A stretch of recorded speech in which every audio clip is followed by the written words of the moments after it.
तर आज आपण चाललेलो आहोत भारतातील एकमेव ऐतिहासिक व धार्मिक तीर्थ असलेलं ठिकाण याला भेट देण्यासाठी आणि दर्शनासाठी. सध्या अधिक मास चालू आहे. अधिक मासानिमित्त आपण भगवान विष्णूंची पूजा करतो. तर भगवान विष्णूंचा एक पुरुषोत्तम म्हणून जो अवतार आहे, जो खास या महिन्यात आपण त्यांची पूजा केली जाते, असं जे पुरुषोत्तम महाराजांचं आपण दर्शन घेण्यासाठी चाललेलो आहोत. तर तुम्हाला मी सांगते हे ठिकाण कुठे आहे. तर हे ठिकाण आहे बीड जिल्ह्यातील माजलगावपासून 22 किलोमीटर पुरुषोत्तमपुरी गाव आहे. ह्या गावामध्ये हे पुरुषोत्तम महाराजांचं मंदिर आहे. तर आपण आज ह्या मंदिराला भेट देणार आहोत. तर आपण निघालेलो आहोत अहमदनगर या जिल्ह्यातनं. अहमदनगरमधून जाण्यासाठी या गावाला 2 मार्ग आहेत. एक तुम्ही शेवगाव गेवराई गडी ह्या मार्गे जाऊ शकतात, किंवा पाथर्डी खरवंडी गडी माजलगाव रस्त्याला लागायचं. माजलगावच्या अलीकडं 7-8 किलोमीटर अलीकडनंच एक कारखाना लागतो. कारखान्यापासून थोडं पुढे गेलं ते सावरगाव फाटा म्हणून लागतो. या सावरगाव फाट्यामधनं गावात न जाता डाव्या हाताला वळायचं. डाव्या हाताला वळालं की तिथपासून 12 किलोमीटरवर अंतरावर पुरुषोत्तमपुरी हे गाव आहे. ह्या गावाला जाताना सावरगाव फाटा क्रॉस केल्यानंतर पायतळवाडी, त्यानंतर पुढं गेल्यानंतर 3-3.5 किलोमीटर अंतरावर सावरगाव किट्टी आडगाव म्हणून हे गाव लागतं. किट्टी आडगाव गावामध्ये नंदेश्वर महाराजाच्या मंदिरापासून डाव्या हाताने खाली जायचं, सरळ सरळ जायचं. ते गाव सोडल्यानंतर पुढे माळवाडी म्हणून गाव लागतं. माळवाडी गावामध्ये गेल्यानंतर उजव्या हाताला वळायचं आणि अगदी 1.5 किलोमीटर अंतरावर पुरुषोत्तमपुरी फाटा लागतो. फाट्यापासून 1.5 किलोमीटर अंतरावर ते गाव राहतं.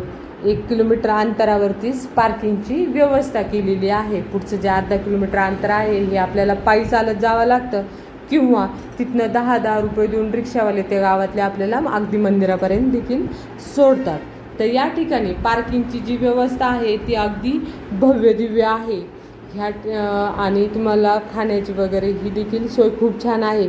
किंवा जर तुम्ही घरून डबे घेऊन आलेत ना, ह्या परिसरात सगळ्यात मला आवडलेली गोष्ट म्हणजे खूप असे कडुलिंबाची झाडं आहेत. खूप शांत सावली आहे. तुम्ही जर घरून डबे घेऊन येत असाल तर तुम्ही अगदी तिथे देखील जेवण करू शकतात. अशी खूप छान व्यवस्था आहे. मंदिराच्या शेजारी अगदी थंड पाण्याचे फिल्टरची वगैरे देखील व्यवस्था केलेली आहे. तर आता ह्या गोष्टी झाल्या सगळ्या. आपण कशा जायच्या. दुसरी गोष्ट म्हणजे तुम्ही जर बसने येत असाल तर माजलगाव स्टँडला उतरल्यानंतर तिथे पुरुषोत्तमपुरी म्हणून जादा गाड्या सोडलेल्या आहेत. त्यामुळं आणि ती गाडी अगदी जिथपर्यंत वाहनांची पार्किंग आहे तिथपर्यंत या गाडीने तुम्हाला सोडलं जातं. आणि विशेष म्हणजे इथे आपले जे वाहनं लावण्याची जी पार्किंग आहे ही पूर्ण निशुल्क आहे. इथे कसल्या प्रकारच्या वाहनांच्या पार्किंगची शुल्क घेतलं जात नाही. त्यामुळे आपले वाहनं अगदी पार्किंगलाच तुम्ही लावा. तर आपण आता थोडक्यात पुरुषोत्तम महाराजांविषयी माहिती घेऊ. पुरुषोत्तम अवतार हा श्री विष्णू यांनी घेतला होता. काय झालं, पूर्वी शार्दूल नावाचा राक्षस होता. तो जनतेला फार त्रास द्यायचा. मग जनतेने भगवान विष्णू यांची सेवा केली आणि त्यानंतर भगवान विष्णूने जनतेवर खुश होऊन पुरुषोत्तमाचा अवतार घेतला आणि जो शार्दूल जे राक्षस होता यांचे शिरच्छेद केला त्यांच्या सुदर्शन चक्राने. त्यानंतर हे चक्र जे आहे तिथल्याच पाण्यामध्ये धुतलं. त्या ठिकाणी चक्रतीर्थ म्हणून ठिकाण प्रसिद्ध झालं. हे आपल्या दक्षिण गंगा जी आहे या गोदावरीच्या पात्रामध्ये धुतलं. ते अगदी मंदिराशेजारनंच वाहते. या ठिकाणी बरेचसे भाविक भक्त स्नान करतात आणि त्यानंतरच पुरुषोत्तम महाराजांच्या दर्शनासाठी येतात. तर अशा ह्या पुरुषोत्तमाचा अवतार असलेलं हे एकमेव पूर्ण भारतातलं ठिकाण आहे. तुम्ही एकदा अधिक मासात भेट द्याच, किंवा तुम्हाला आत्ता जर वेळ नसेल तर नंतर आले तरी चालेल. हे मंदिर पूर्ण 12 महिने देखील उघडंच असतं दर्शनासाठी. सध्या 24 तास हे मंदिर दर्शनासाठी खुलं ठेवलेलं आहे. भगवान विष्णूंचे जे अवतार आहे पुरुषोत्तमाचा, ह्याची जी मूर्ती आहे ती गंडकी शिळेपासून शिळेची आहे. तिला 4 हात आहेत. अशी ही मूर्ती अशी आहे की ती मूर्तीकडे पाहिल्यानंतर अगदी लगेच बोलेल अशी आहे.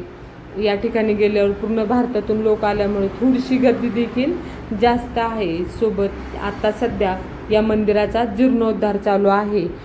त्याच्या शेजारी त्रिवेणी संगमाचं मंदिर आहे. तिथे 4 फुटी गणपतीची मूर्ती आहे, पार्वतीच्या पादुका आहेत, महालक्ष्मीचं मंदिर आहे, महादेवाचं शिवलिंग आहे. हे देखील पाहायला मिळतं. तुम्ही बघू शकतात मूर्ती कशी आहे, अगदी बोलेल अशी मूर्ती आहे. विशेष म्हणजे या ठिकाणी VIP दर्शन नाही, सर्वांना समानतेची वागणूक आहे.